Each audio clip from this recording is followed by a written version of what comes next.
All right, well, good evening, everyone, and welcome to the EKU Natural History Seminar. This seminar, I'm David Brown. I'm a professor of wildlife ecology here at EKU, and I'll be moderating this event. And this natural history seminar is sponsored by our Department of Biological Sciences and our Division of Natural Areas and our Wildlife Society student group. You'll see that well, actually they disappeared, but we do have a group of wildlife students who are having a pizza watch party in the science building. And then we also have, oh, there they are. And also Stephen Richter is helping us to moderate the Zoom part of this presentation.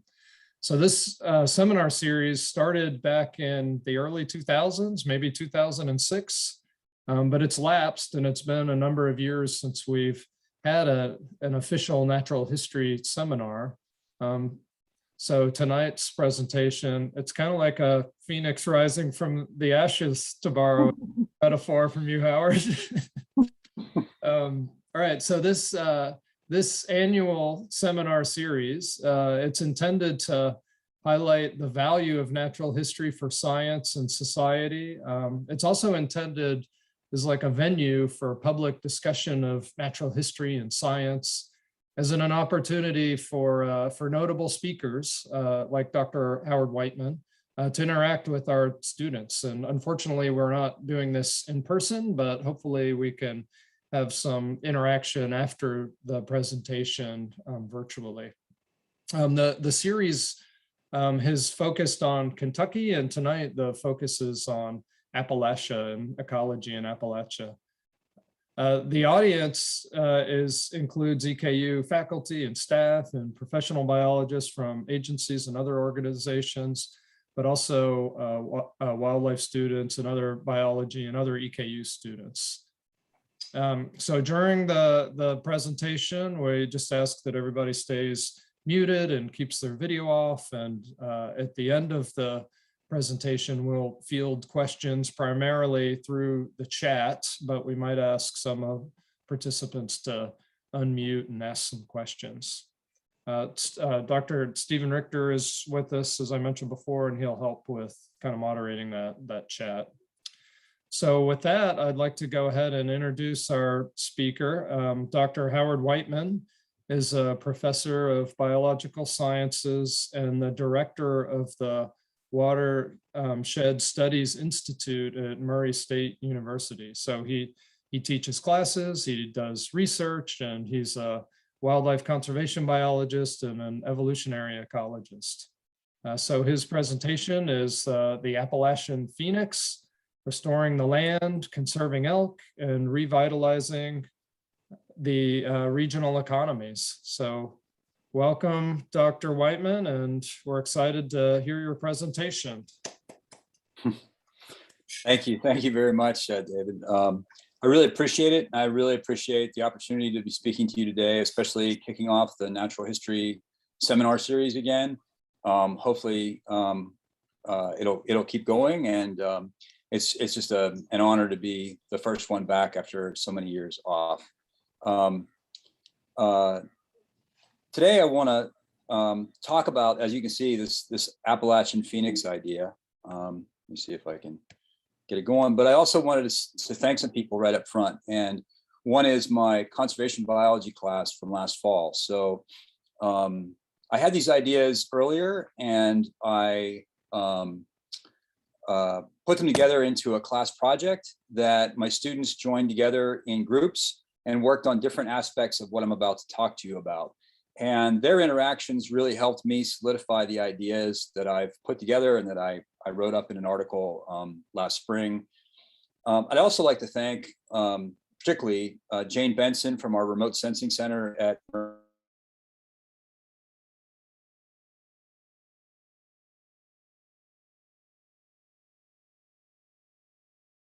stuff that I'm going to show you later on.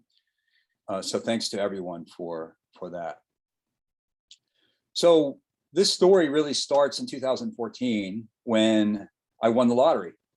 and I didn't win the Powerball, but I did win the elk lottery, and I was awarded a tag to hunt a cow elk in December of 2014. And I was super excited about it because I work in Kentucky and I know about the Kentucky elk restoration, and I'm a fan of elk. I've hunted elk for a long time. I always wanted to do it in the East. And so this was a once in a lifetime opportunity for me. So I went all out, and I wanted to find a place that I could hunt, get away from people, get away from ATVs and trucks, and be able to carry the elk out on my back the way we do out west. So I called a few wildlife biologists, and they put me into a few remote areas, and I scouted those areas out, and I went on my elk hunt. And what you see here is a picture of an elk trail. And it's one of the things that really struck me when I was out there, because this is not a trail created by humans. This is not a trail for mountain bikers. It's not a trail created by cows or cattle. It is a trail created by elk. And it is one thing to understand that, sort of theoretically, that there are elk on the landscape in Kentucky, that elk have been restored there, and that they are part of that environment now. It's a totally another one, from my perspective, to go there and really involve yourself there in a way, in a very primitive and emotional way, that you're going after those elk and you're trying to find them. And hold on a second. Just forget it. Yeah, thanks. Sorry. I forgot to put a sign up on my door. The elk are there on this landscape, and they're producing all this sign, and you realize that they've really taken over some of these places. And you see that with the tracks that are there, and the rubs that the bulls create, and all of that sort of sign makes you realize that there's a lot of wildness left in Appalachia, and the elk bringing the elk back is a big part of that. And the entire experience made me realize that if we could do that in Eastern Kentucky, what might we do for the whole Appalachian chain? Because when you sort of, even in December, when the leaves are off, you look at this habitat and you think there's a lot of wildness left in Appalachia. It didn't go anywhere. And there are a lot of problems that are out there, including mining, but there's a lot of things there that we could still protect. And we know mining, for instance, has been a big issue. Many of you are very familiar with surface mining, things like strip mines, open pit mines, or, as seen here, mountaintop removal. We know how destructive those things have been, but we also know that we've been able to restore some of that habitat. And we've been able to create grasslands, and we've been able to create deciduous forest. And it turns out a grassland like this, and the grasslands that have been produced, and the grasslands that I was interacting with, because where I went to hunt was on a reclaimed strip mine.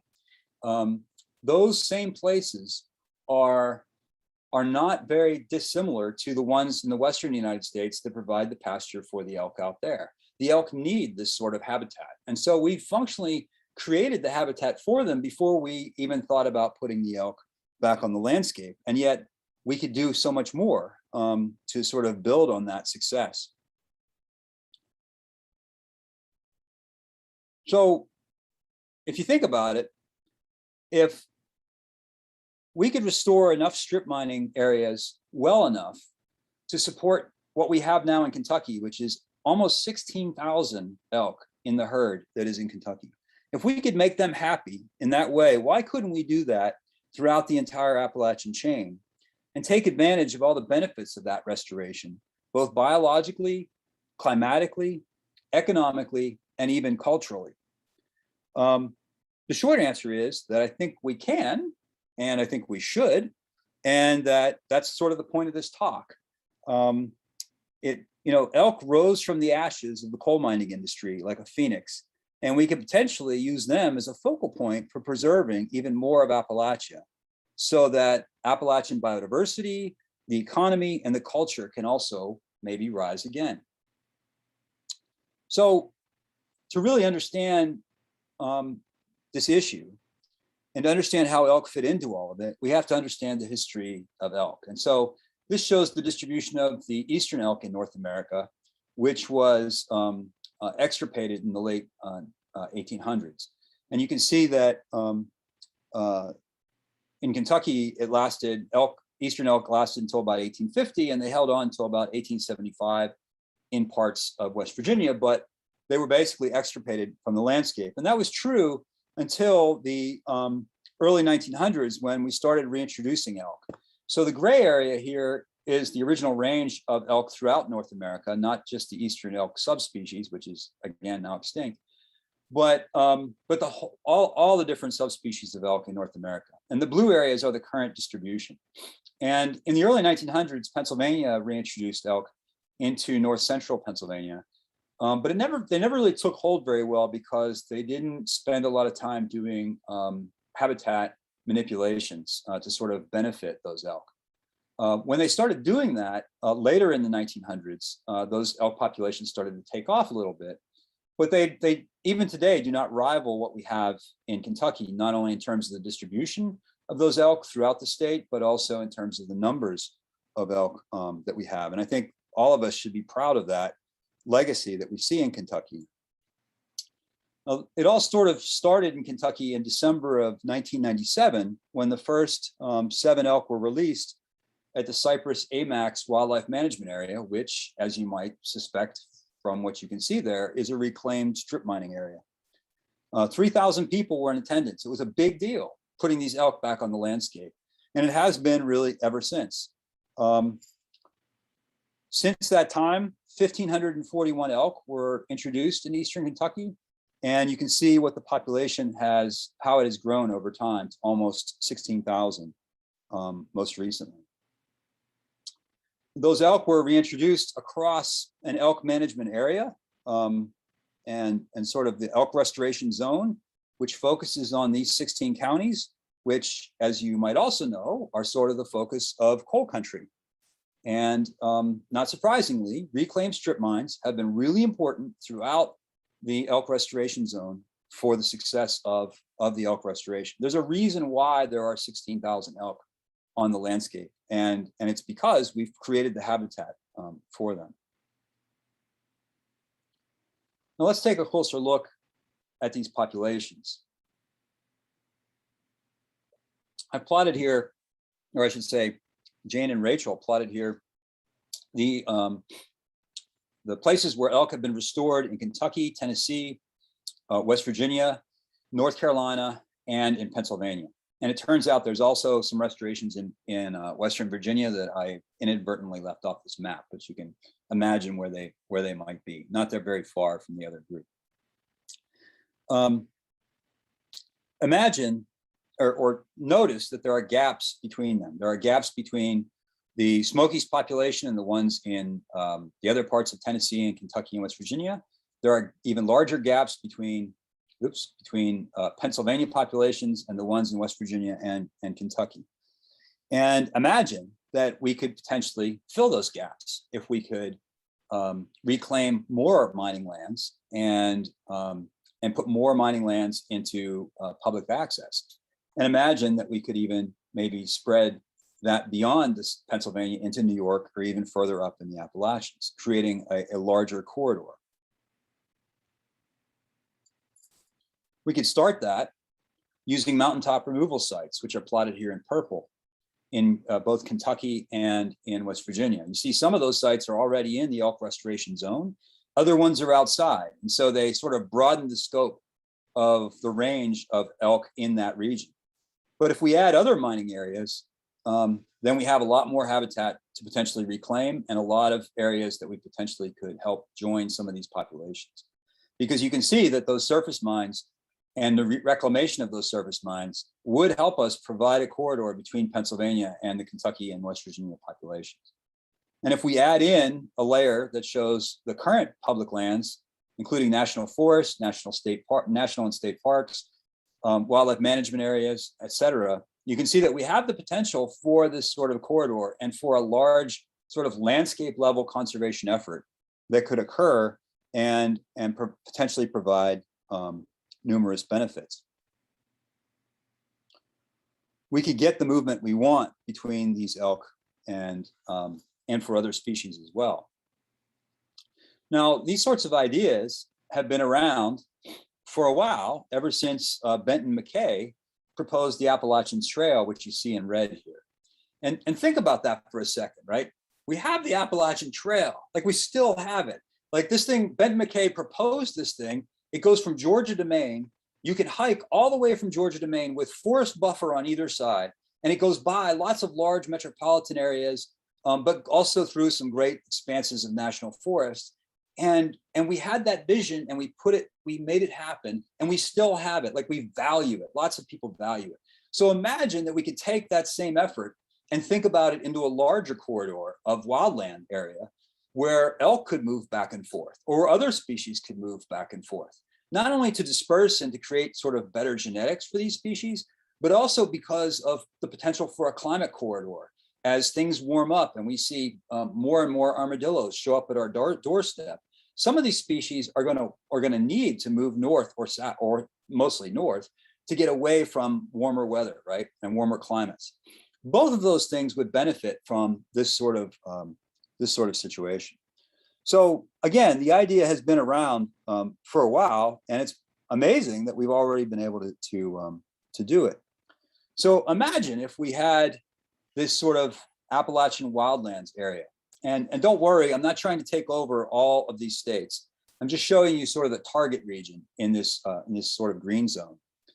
And it would be thicker in some places and thinner in others, with buffer zone areas around sort of conservation cores that are protected, where elk, bear, and other species could potentially move freely up and down the Appalachian Mountains. While people could potentially protect sustainable forestry, ecotourism, and enjoy hunting, fishing, hiking, birding, biking, all kinds of things across the entire region.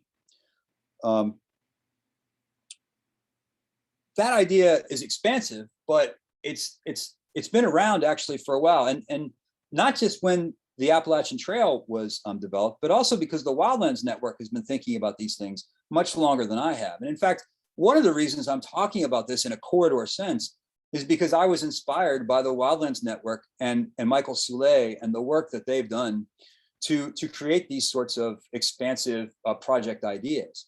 They proposed the Eastern Wildway, which is even more grander than the one that I've suggested. And the problem maybe with the Eastern Wildway is that that we just don't have the resources for all of that. And one of the things we could do potentially is link up with projects and organizations like the Wildlands Network to try to make this sort of thing happen, because that's part of the reason I'm here. And is to try to make it happen and try to find the funds that would be needed to provide this sort of conservation. And that's where I hope all of you will come in too. And no, I'm not asking you to PayPal me a bunch of money for the Appalachian Phoenix Project. I'm not doing that. What I'm asking you to do is to contact the people who actually have the money, and that would be your senators and representatives in Washington, D.C., because they are debating infrastructure bills right now, which would be very beneficial towards this sort of a project and fit really well with the kinds of things that they're talking about. But they need to hear from you. So you don't have to pull out your own wallet or your own purse or whatever it happens to be. You just have to contact your representatives, because they have the power to make this a vision, and that's important. So I'm going to hit on that later, but I wanted to hit on it here as well. But the good news is that even before we start contacting them about this specific idea, it turns out we're already doing it. We're not just planning it, we're already doing it. And you can see that here. And this sort of typifies one of the ways we could use that money that the federal government could potentially provide. Because one way we could gain access to more land and set aside more land for elk and for other species and for the humans that would enjoy them as well is through outright purchase, just buying it, right? And that's what the Nature Conservancy just did. This is the Nature Conservancy's 253,000 acre Cumberland Plateau project, where they have purchased land in Kentucky, in Tennessee, and in Virginia that was previously logged or mined. And they, over the next decade, are trying or attempting to convert it into a sustainable forestry. So they're already doing this sort of thing on a real large scale, and they're doing it through outright purchase. On a smaller scale example, we have the Rocky Mountain Elk Foundation, which was critical to the elk being reintroduced into Kentucky in the first place. Okay, I can't say that enough, but it wouldn't have happened if elk hunters didn't through the Rocky Mountain Elk Foundation, sort of make things work in the state. Did the division want it? I'm sure they did, but the Rocky Mountain Elk Foundation put a lot of money into it, as they did into Pennsylvania, Tennessee, and many of these other places. What they just did this past summer is they bought some property. They actually bought the property and set it aside for elk, which were in holdings within the Daniel Boone National Forest, and which were critical habitat. It wasn't a lot of habitat, wasn't a lot of money, but it was an initial step that this nonprofit has done to set aside land. So TNC, Rocky Mountain Elk Foundation, and other nonprofits and other federal government entities could make similar investments. But the main point is that this is already happening, and we just need to sort of perhaps organize it. The other way this can happen, besides outright purchase, is conservation easements. And some of you may not be as familiar with conservation easements, but basically, this is when a nonprofit or a government entity pays a landowner to protect their land, which is legally binding. And so the landowner has to negotiate a contract with the organization. They have to abide by that. But in many cases, they could still farm or ranch or hunt or fish on their property. They own the property, they just can't develop it into a Walmart, or they can't necessarily mine it or continue to do other things on it that would be negative in terms of the environment. And sometimes those easements are for 15 years, sometimes 30, sometimes they're in perpetuity, which means that if the landowners die and pass on their land to their heirs are also beholden to the same conservation easement. So it's a way to set aside land really forever, where it stays in the family, or it can be paid. It can be bought and sold, but whoever owns it basically also owns the conservation easement, and that limits what they can do. So it's been a really good situation. And they also get money for that, for giving up the rights to develop it, right? So that's also important. Now, you may have heard of the CRP program or the WRP program, which is Wetland Reserve Program, which is also a conservation easement focused on wetlands. But what you may not have heard of is this program, which is the Healthy Forests Initiative, Healthy Forest Reserve Program, or HFRP. So the National Resources Conservation Service, which is part of USDA, has this program to set aside land for healthy forests. And very little land has actually been enrolled so far, in part because of budget cuts over the last 5 years in the program. And this map shows the sort of target areas in Tennessee, West Virginia, and Kentucky that this program was aiming at conservation easements for people who have forests, not wetlands or not setting aside croplands, but people who have forests and trying to set that aside. So we could expand this program throughout the Appalachians and develop new ones like it to set aside land in perpetuity while the landowners still get to enjoy the land that is there, the elk that might wander through, and the other organisms that might also live on these in these habitats. So when we think about doing something this big and this expansive, we know now a little bit about how we could pull it off and what it might cost in terms of funds, although the dollar amounts will be massive for sure. But there's also this question about what are the other benefits that may accrue from it. And it turns out there are a lot of potential benefits. So some of you may know what an umbrella species is. An umbrella species is one in which, if you conserve that species, it helps you conserve lots of other species at the same time, simultaneously, without really doing anything else. And that may occur for a variety of reasons, but in the case of elk are a good umbrella species because they require so much habitat and so much area for a population. They are big animals. They roam over large areas. There's a reason why they work really well in the strip mine zones of eastern Kentucky. So they provide a really good umbrella for a variety of different species of plants, fungi, invertebrates, and lots of other vertebrate species. In fact, when we think about elk populations in the Appalachians, and we think about the Appalachians generally, we can look at the imperiled species of biodiversity that are in the eastern United States, and you see these bright greenish yellow lines or that run up and down the mountains, which are showing where those imperiled species diversity is highest. That's the species richness of them. We know that parts of eastern Kentucky and the Appalachians generally are a biodiversity hotspot, but it's also a hotspot for these imperiled species. Species like this Roanoke log perch and the bog turtle. This is the Appalachian Bewick's wren, Indiana bats, which many of you are very familiar with the conservation of, and this northern flying squirrel, right? These species and other imperiled species would benefit from the umbrella of the elk. But it would turn out so would a lot of game species like the ruffed grouse. So ruffed grouse, it turns out, have declined 70% since the late 1980s because of habitat changes that have occurred in the Appalachian Mountains. The kinds of changes that we're talking about here could benefit ruffed grouse, and the Ruffed Grouse Society and other groups might be on board. The same could be said for turkeys as well. So we have the potential to support a lot of other species.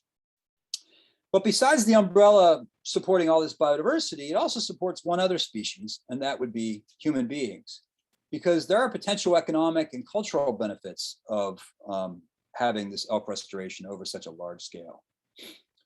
Many of you are familiar with the fact that coal mining jobs have declined precipitously nationwide and including in Kentucky over time. Currently, there are about a little over 43,000 coal mining jobs in the entire country. And if you combine mining and logging in Kentucky, it's only about 7,000 jobs. And just to put perspective on that, Ford just announced a plant to produce electric batteries in Hardin County that's going to bring 5,000 jobs in. So one plant for the Ford company can almost surpass the number of jobs that are currently in coal in Kentucky. And so if that tells you anything about the situation, I think that really kind of drives it home. And the result of that has been that Eastern Kentucky, in part, has been subject, just like a lot of Appalachia, to some high rates of poverty. The elk restoration zone is sort of the darkest blue on the map, has the highest poverty rates. And that's a real issue because those people need jobs, and those jobs are not coming back in the coal industry. So shifting Appalachia from a destructive economy into a restoration and recreation economy could have substantial economic benefits that could change these numbers.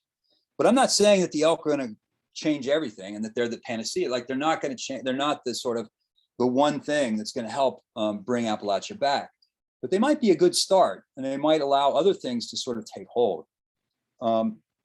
And just to sort of give you some perspective on this, this is the number of elk applications that hunters have put in, and I was one of those people in 2014, I guess, over time. And now multiply that number by $10, which is the going rate for an elk application. And you see how much money is coming into the Kentucky Division of Fish and Wildlife. And that money is really important because their budgets have been cut as well, and they need that money for conservation. And I really hope that that's where the money goes. It should go for that. But the Division of Fish and Wildlife has also estimated that every time somebody actually gets a permit and goes hunting, they spend a lot of money into or bring a lot of money into Eastern Kentucky, because they stop at shops, they go to restaurants, they stay in hotels, they use guides. Some of them hire taxidermists to mount their elk, whatever it happens to be. And that average is a little less than $6,000, which is sort of amazing because I was like in a Super 8 for a while and pretty much didn't spend any money except at Arby's. But I'm sure there are other people who are spending a lot more. That total, that money is estimated to be about $5 million to the state economy each year, just from those elk permits, which are so limited in nature. And that's actually not a lot in terms of hunting, because deer hunting adds $550 million to the state. But it also shows what kind of growth is available to the eastern parts of the state if elk were more expansive, if more elk permits were available, and if elk hunting was a bigger deal, right? There would be a growth in terms of the economy from elk hunting alone. But we can also think about tourism. because if you create habitat and you create more places to hike and bike and all those things, we should bring more people in. And in 2019, that supported over 95,000 jobs in the state, ecotourism or just tourism. Now think about the tourism industry versus the 5,000 or 6,000 jobs that are in the coal mining industry right now. That's the difference. You know, there's a lot more in tourism, and that's $3.1 billion and $1.5 billion in tax revenues to the state. That's real money that we're talking about now that has the potential to be increased by these sorts of things. We can also think that from a national point of view that organizations like the National Park Service have figured out that they bring in a lot more money to the national economy, even though they have sort of a smaller budget. So for $3.2 billion, you make $41.7 billion for the government or for the United States. That's a pretty good deal. That's a pretty good deal. And it might be that other public lands that might be added in this sort of situation might also bring in that sort of thing, particularly through ecotourism, because we know the ecotourism industry is increasing, is expected to increase considerably over the next few decades. So there are these economic benefits that potentially accrue, and we can sort of think about this even more when we think about the fact that this area, this general area, is really close to lots of metropolitan areas that have lots of people that want to visit places but want to live in cities. So like New York, Philly, DC, Atlanta, Nashville, Cincinnati, Indianapolis, Chicago, Cleveland, and even my favorite Pittsburgh that's sitting right there in the mountains already, right? All of these people, some of these people go out west to visit wilderness areas. But if they had more wilder areas here, areas they thought they could actually see elk on a reliable basis, or see bears even, or go and fish for brook trout, or be able to bike through areas that are not that dissimilar than parts of Colorado, they might not go all that far, and they might spend their money in these places as well. So they might bring more of that money home in a sense. So if we can think about the elk umbrella for biodiversity and for humans, but we can also think about that elk umbrella for the whole planet. And many of you probably have thought about this, why that might be. It's because of carbon sequestration. Because if we set aside all this habitat and we replant a lot of these strip mining areas, we're basically adding carbon filters all over the place. And that can only benefit our carbon budget. So we know that our carbon budget is sort of out of whack, that there's more and more in the atmosphere, and that's why we have climate change. And we need to put more and more in terrestrial environments, particularly in terrestrial plants, right? We don't want it in the ocean. We want it to be back in plants if we can't put it back directly into the ground. We also know that sustainable forests are thought to be an important component of the Paris Accord, which we're, again, signatories of, this global climate treaty that is an attempt to sort of limit carbon dioxide emissions and also find ways to mitigate the carbon dioxide that we currently have in the atmosphere. And so those are all really important. What if we had a really good tree that was really good at sequestering carbon? And it turns out that we're hopefully about to get one back, and that is the American chestnut. So American chestnuts, as many of you know, are a species that were extirpated by the chestnut blight in the early 1900s. A few still remain, and but until we solve the blight issue, we have a real issue getting them back. But you can see that their distribution, their native distribution, basically encompasses the area that we're talking about, right? So it's almost perfect that we could bring back in these same areas American chestnuts when we bring back the extirpated elk. Chestnuts also produced chestnuts, right? Which is this great mast that elk and deer and turkeys and bears and all kinds of species, including humans, used to eat on a regular basis. I'm sure you all have sung the song, chestnuts roasting over an open fire. Many of you will be thinking about it this fall and this winter. This Christmas. I don't know how many of you actually eaten chestnuts, but people buy chestnuts that are imported now to do that because they're good to eat. We used to just get them off the tree. We used to just collect them. We could do that again, and all throughout Appalachia by bringing them back. They are very good sequesters of carbon, which is one of the reasons why people are so interested in bringing them back. But it's also true that they're being brought back, two ways. One, through back crosses with Chinese chestnuts to try to make them less susceptible to chestnut blight, and also through genetic engineering, which is controversial and is not my forte necessarily, but is being tested right now in these experimental orchards. So there is the potential to bring them back. And it turns out that studies have shown that chestnuts do really well, really, really well on the shallow acidic soils that are left over from strip mining. So it's almost a perfect situation to bring them back at the same time that we bring back, we try to restore these habitats and bring back elk. They provide food, they provide resources, and they can also benefit Appalachia in a lot of other ways in terms of sustainable forestry. So where do we get the money for all this? One way to do that would be using the Land and Water Conservation Fund, which uses royalties from offshore oil and gas leases. So if you think about the offshore oil sort of drilling that has been done, there's a fund called the Land and Water Conservation Fund that takes some of the money that's gained from the government by that, separates it out, and allows it to be used for conservation. More than 60% of that fund, which is currently $11.2 billion, has been set aside and used to acquire new federal lands. That's a modest start for this sort of project, but it could prime the restoration pump. Now, beyond that, beyond the LWCF, as I said before, we have these couple infrastructure bills that are going through Congress right now and that are being fought over tenaciously. Some of that is related to climate resilience, which this would be a part of. Some of it is jobs bills, which this could be a part of. And one of the jobs programs that's being touted is what's called the Civilian Climate Corps, which is modeled after the Civilian Conservation Corps of the early 1900s. During the Great Depression, 3 million Americans were put back to work by the CCC, the original one.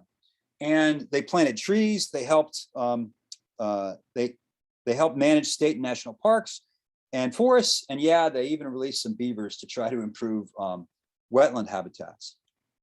And the current administration has this jobs plan for the Civilian Climate Corps as part of their infrastructure bill. Some Western senators have proposed a bill that's very similar that would focus on sort of the fire-ravaged West and the work that's been done there.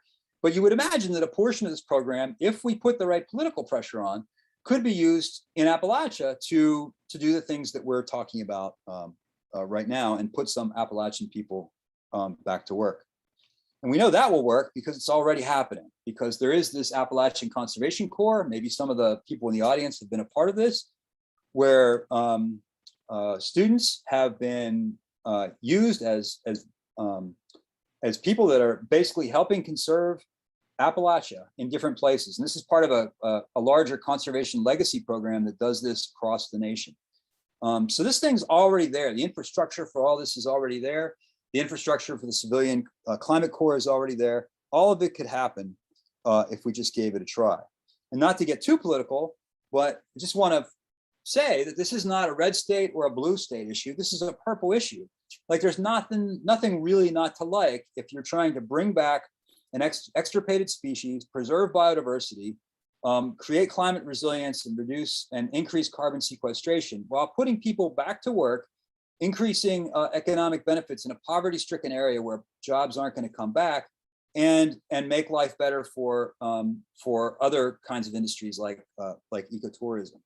I don't know anyone who wouldn't like sort of that win-win situation. It's not perfect. There are probably problems here and there, but it has a reasonable chance of support if we just get it to the people that are in power.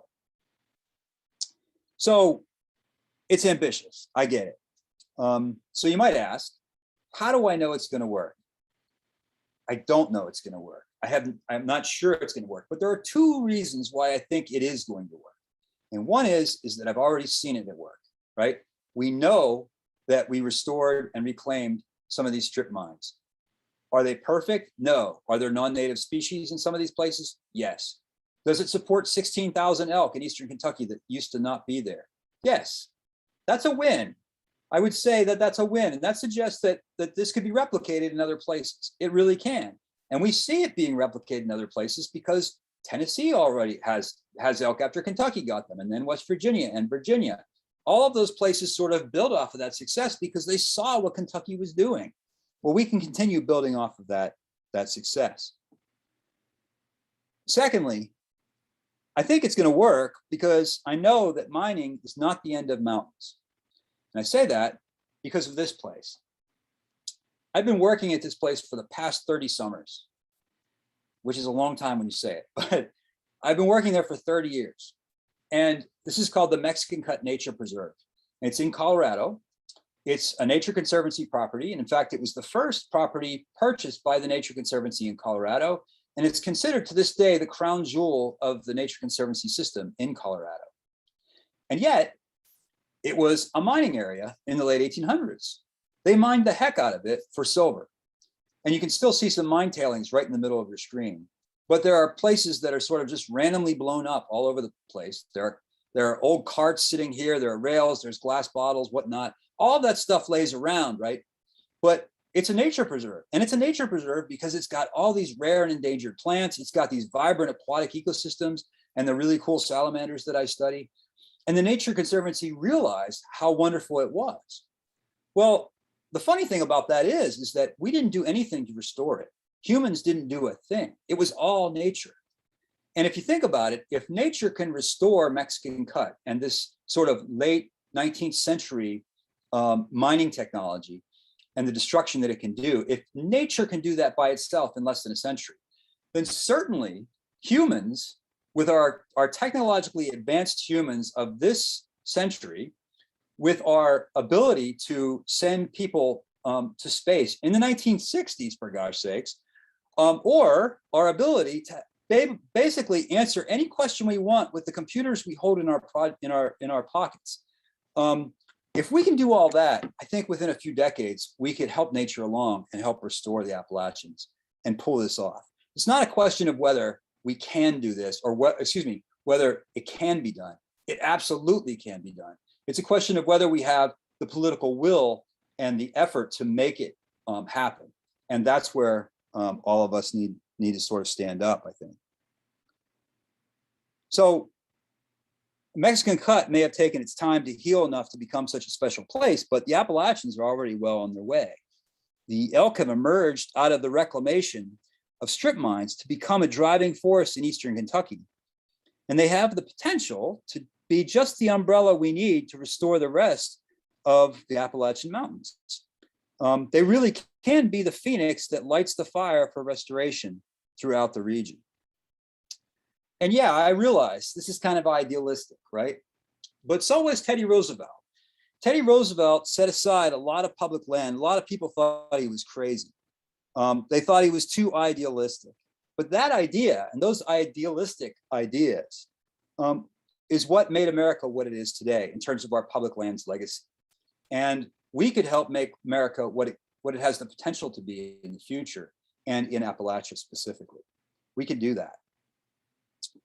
So Appalachia could rise again, just like the elk, and bring back the forests and grasslands, along with the biodiversity, the carbon sequestration, and a reboot of the Appalachian economy and culture that is more focused on land stewardship and recreation than resource extraction. And the question is, how do we make this happen? And what can you do about it? And as I said before, you need to contact your senators and your representatives. These people are the people in power. These people are all currently against the current infrastructure bills. But if they knew about your interest in this sort of project as this part of the infrastructure bill, I would think that they would try to steer some of this money in the right way, either in committee or in the actual bills towards this sort of idea. And if not, the infrastructure bills that are going through now, then something else that happens later in the spring. But it's only if you contact them, and it's so easy to contact them. You can do it by email, you can do it by snail mail, you can call their office, you can do all these sorts of things. They're easy to find. You have a smartphone that you can use to contact them right now, as soon as we're off, and call them and tell their office that you want this idea. Send them the link to my website or to this Appalachian Phoenix, and maybe they'll make a difference. Even if you don't want to do that, but you should, hopefully you will, You can also support all these organizations and tell these organizations that you would like them to focus on this sort of idea, because many of them are already working on it, right? The Rocky Mountain Elk Foundation is the reason why we have elk in the East already. The Wildlands Network has been thinking about these corridors for much longer than I have, and have the expertise to really make it happen. Nature Conservancy has brokered a lot of conservation easements already, and is working for both outright purchase and more conservation easements in the future. And organizations like Backcountry Hunters and Anglers, which you may not know as much about because they're more of a Western group, but they've expanded through all the states in the East, and they're emphasizing the protection and support of public lands. All of those sorts of organizations and all these other ones, it should be in their best interest to sort of support this sort of project. So you can make that happen by telling them. And if you're part of those organizations, go to a chapter meeting or go on Zoom and talk to the people that are there, tell them about this, and see what they think, and go from, maybe we can organize something to make this happen. So that was a little longer than I thought it was going to be, but if you want any more information, you can just Google Appalachian Phoenix and you'll probably pull up this GRIST article that I wrote. You can also look at this link of the story map that my daughter made, which is really cool and shows all the interactive maps that I had. And if you don't have time to take a picture of this for later, you can email me, and I'll be glad to send you links to all these things. So I thank you for your time. I'd be glad to take any questions.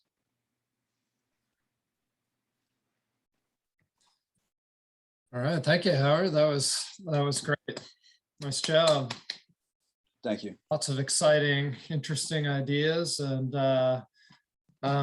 okay, so well, anybody out there in the audience is welcome to drop a question into the chat, and then we'll try to pass that on to Howard to answer. Let's see. So far, Stephanie McSpirit here at EKU, she's a professor at EKU and has been involved in a lot of activities in Appalachia, and she's just asking for some of the links that you have here. So I will get a hold of those and send those out to everybody who's participated in this today. So okay, other questions? How about we could get the EKU wildlife students to jump back on the video, and Stephen Richter, if you want to get back on or not. And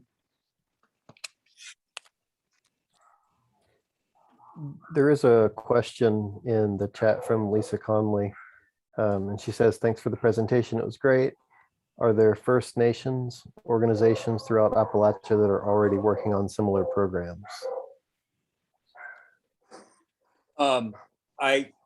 Well, let me caveat it. I don't know that there's anyone working, any First Nation that's working on it per se in this sort of large scale, but it's one of the things that I should bring up in this presentation, because the Cherokee Nation, for instance, has its own elk management, as I understand it, in the lower parts of, below the Smoky Mountains. And there's a variety of other nations that have properties or that have cultural or cultural sites that are important to them throughout this area that also would be involved in a different way. Yeah, that's a great, I think it's really valuable to kind of acknowledge that all of these lands we're talking about are ancestral lands to indigenous people. So For sure, yeah. Yeah, that was a good question. Yeah, and obviously there's lots of other organizations that are involved in Appalachia conservation and social issues, and that might also be participants in this kind of really large scale endeavor. So, hey, how about wildlife students? Angel, do y'all have any questions or comments? Okay, go ahead. You can, you're muted right now. There you go. Okay, so we had a question regarding the cultural aspects of elk, especially in the areas like where the restoration was occurring. Like I'm from Clay County, so I was in that area. And we were just hoping that you could expand on that a little more, because for me, it was just like a bronze statue in the middle of our town. And I wasn't really aware, even being there, that this was a thing going on. So are you asking what, how bringing elk back could improve the cultural aspects of? Well, that, and like you've already said that it somehow, I guess, ties into the culture already. So I was hoping you could expand on that, because as I was saying, I wasn't personally aware, having lived there, that was sort of a thing. It was happening. Yeah. Yeah. No, I get it. And I could see how there were probably a lot of other things that were a lot more important to the local economy and to the local people than the elk restoration. But I think that on a larger scale, if we think about this on a larger scale and think about setting aside more of these lands for these sorts of things, it would have cultural benefits. It would improve the economy, and it would also have potential benefits in terms of the lack of poverty and the ability of people to sort of spend more time outdoors and do more things sort of on the land. Which I guess I think of people that live in Appalachia having, this sort of greater appreciation for their mountain areas. And so I guess those are the cultural influences that I'm sort of thinking about. We have Sir. a question from David Logston. He wants to, maybe David, you can go ahead and unmute and ask your question. Sure, thank you. So I'm a resident of Perry County, similar to the lady who spoke before me, being in the elk zone. I may be a little older than her, so I do remember the initial release of elk, and it was a huge deal in the news and everything. And I'm a naturalist and an environmental educator, but I'm also a pragmatist. I know that elk in the area could have a benefit long run, but I think the thing that has to be addressed, and maybe you've got more information on this, anecdotally, the people who live here have been seeing less elk, or at least encountering less elk, like steadily over the last decade. And harvest numbers from the state seem to indicate that there has been something going on. And I know that the UK and the Fish and Wildlife have started a study last January, tagging and tracking reproductive efforts.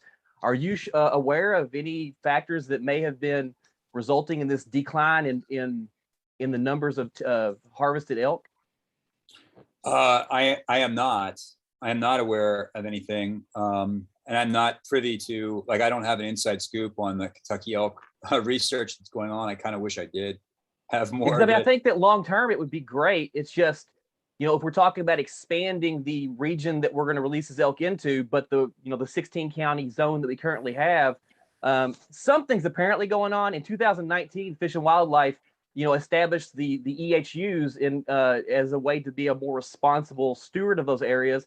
And the number of tags they've been issuing every year has been dropping. I think in 2013 it was 1,000. We're down to like 594, and we're less than 50. We're filling less than 50% of those tags.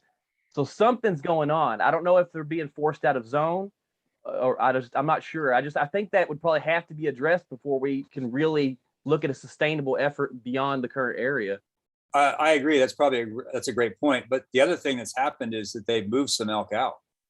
Right, they've traded elk to other states, and Kentucky has been, in part because of CWD. Right. The Eastern Kentucky herd has become an important part of the restoration in other places. And I found that out. Exponential growth that I'm sorry, with the exponential growth that they estimate 16,000, elk in the Kentucky herd, and we're far outpacing in terms of the estimated population. Yeah. But with even sending the handful we've sent out, I'm all for this. I think it's a fantastic idea. I would love to see a better answer to exactly what's happening. You said you hunted out west, and I know that there's a kind of a less than stellar reputation for the management of elk in Kentucky outside of Kentucky. And I just was hoping maybe you had a better answer to what's going on with the numbers. I wish I knew. I really wish I knew. Yeah. Yeah. The numbers that I provided in this presentation, those are the ones that were in the elk report. that is publicly available, that the Right, Division yeah. of Fish and Wildlife puts out. So, I was surprised when I saw those, because the last time I checked, it was like no one wanted to talk about any more than 12,000 elk. They didn't want to admit that they had more than 12,000 elk. And all of a sudden, not all of a sudden, but now they're like, oh yeah, we've got more elk. And so I don't know. And I also know that those estimates are often, it's problematic figuring out how many elk there are in Eastern Kentucky, just like there's problematic figuring out exactly how many white-tailed deer there are in the whole state. So, yeah, I wish I had a better answer. I'm sorry. All right, All right, well, thanks for your question, David. We have a few people that are popping in. I think they're Murray students that might have got the time zone crossed up. Oops. They can watch it on YouTube, or maybe you'll give them an on presentation sometime. We do have another question from Cord Lemons, and he asks if the successful reintroduction of elk can be used as a model, maybe to potentially open the door for a reintroduction of other extirpated species. And he specifically mentions red wolves, but woodland bison, or red cockaded woodpeckers. There's lots of possibilities, I think. What do you think about that idea? Yeah, well, yes, but I'm not necessarily advocating that, in part because people get really freaky about predators. Other species, for sure, right? There's a lot of other species that could be added to the landscape, but I would argue that some of them are going to naturally occur. Like cougars, for instance.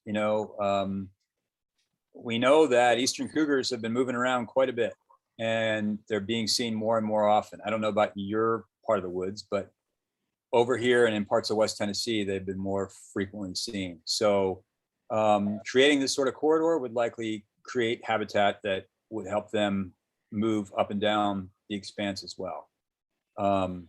Not sure about red wolves, because the feds really are not interested in red wolves anymore, but that's a good question.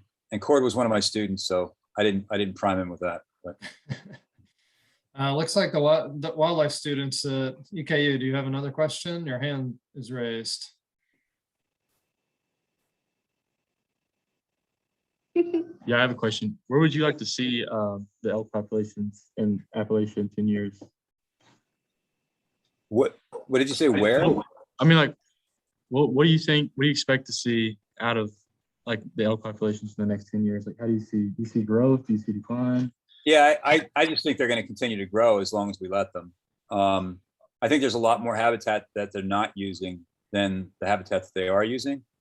And I don't know, getting back to the Kentucky question, I'm not sure exactly what's going on there, but I do know that there's already some available habitat in West Virginia that they can move into. We know they moved into Virginia from Kentucky, and then Virginia started reintroducing them ideally themselves.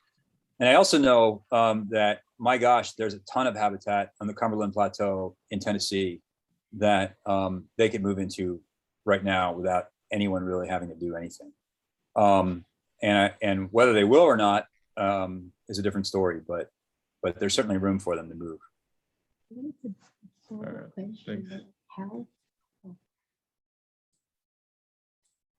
Let's see, other questions from the chat? Howard, I have a question. What about human wildlife conflicts, and as the herd grows and expands into new areas and maybe eventually interacting more with people in urban or in towns, what kind of conflicts are occurring, and whether it's damage to small Appalachian farms, or is there any potential conflict with other ecotourism pursuits? Oh, I agree. That there's definitely potential for that. And I think we can use the model that Pennsylvania has put forward for that. They've been doing it for quite a while in the elk zone up there, which is that they have a fund that basically, much like the funds that have been used in other places, that basically reimburses farmers for crop losses. They have to go check it out and do that. And also they provide depredation permits to farmers that have major elk problems. So they get to harvest some of those elk. You hope that places like, I'm trying to think of a good, like Gatlinburg or something, does not become like Estes Park, where there's elk moving down the street. There's all that, but in some ways, when those sorts of things happen, that might suggest that we're actually making it work when we have to worry about too many elk rather than not enough or in the wrong areas. It's a good question, though, and it also is true that if we had the ability to move some elk around, like bears, we could potentially trap and move elk from those places where they got too close to metropolitan areas. No one wants to hit an elk with a car. No. That's Or- almost as bad as a moose. Yeah, that's true. Talk to anyone in Maine. Let's see. We have a question from Lisa Conley about mitigating the potential negative impacts of increased ecotourism. Am I reading this right? And like we see out west in national parks with overuse, maybe that's particularly relevant since COVID, where people are trying to get out more and they're drawn to these national parks, and to some degrees, the impacts on national parks in particular can be destructive.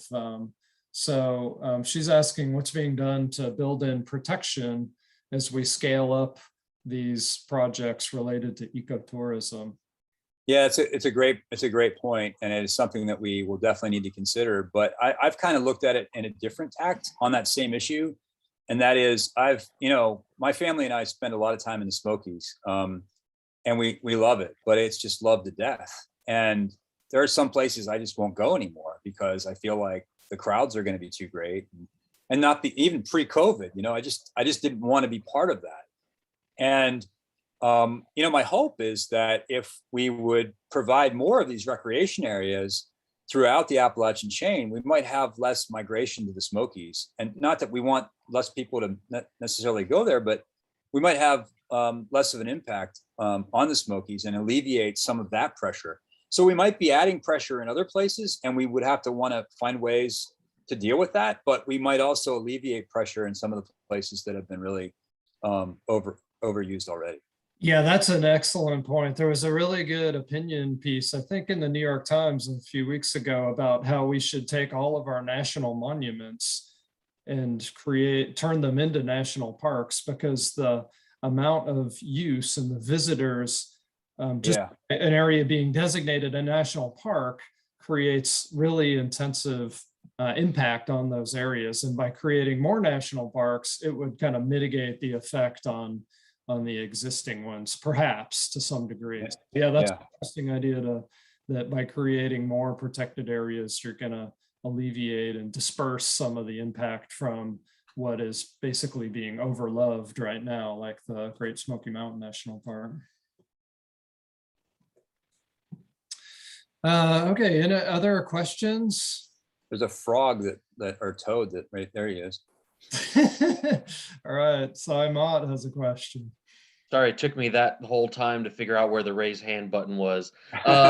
So for some of these other states that might have smaller founder populations, or maybe as this process goes along with creating these new pockets, any thoughts or issues with gene flow and genetic diversity, thinking about like what's going on with the land between the lakes population, and are there any signs from some of these reintroduction efforts regarding gene flow and genetic diversity? Well, that's sort of the beauty of the Kentucky restoration, is that they took elk from 6 different states. So they started with a very genetically diverse group. I don't know whether I don't feel like, based on the stuff that we've talked about before and that Dr. Croteau and I have worked on, I don't know whether we can think about them as being panmictic or anything. But in terms of being the largest expansive population by which the dispersal could occur, I think it's really beneficial. And the reason I say that is that we do know there's some inbreeding issues from the LBL populations that were used in the reintroductions of elk in Tennessee, in Cataloochee, North Carolina, the Smoky Mountains, and in the West Virginia populations. So we sort of surrounded this diverse elk population with these populations that are less diverse. I would imagine that the Smoky Mountains population, which has done really well and expanded quite a bit, maybe the diversity has changed a bit. I don't know. And I don't know that anyone has really done that. But man, that would be, tell Emily if she wants to go grab some hair samples, I'm right there with her. Yeah. All right, will do. Thanks, Howard. Sure. Thanks. Good seeing you. You too.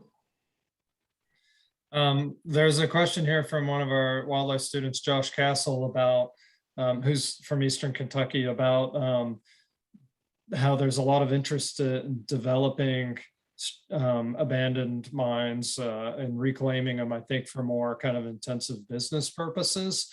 But I think he's interested in how do you convince the public to support something like your plan that's going to take longer to develop, and it might be have as immediate and as an obvious of an impact on the economy as a commercial development, for instance. I agree. And I've seen, I mean, there have been some mountaintop removal sites apparently that have been converted into golf courses. Although there's only so many golf courses. Well, I shouldn't say that. There's so many golf courses already, but people love golf courses. There have been calls for converting some of these mountaintop removal areas into windmill farms or into solar energy farms and those sorts of things. Or there's work, I know some of you may be familiar with the orchards that are going in some of these strip mined areas where they're basically, they've selected for apples that will do really well on this acidic soil. I'm not saying any of that should stop necessarily. I don't want to, like I said, with my figure, that green area is not like, let's take over the world. It's just sort of the project area in a sense. And I realized that some of those places, especially those places that are closer to towns and cities that have large populations, some of them might be converted to a factory or to some other economic use. But I think we would also want to try to do that in a way that made sense. In other words, you weren't taking these really remote ones where some of you may be familiar with some of these mining areas where you really have to drive on a dirt road forever to get to them.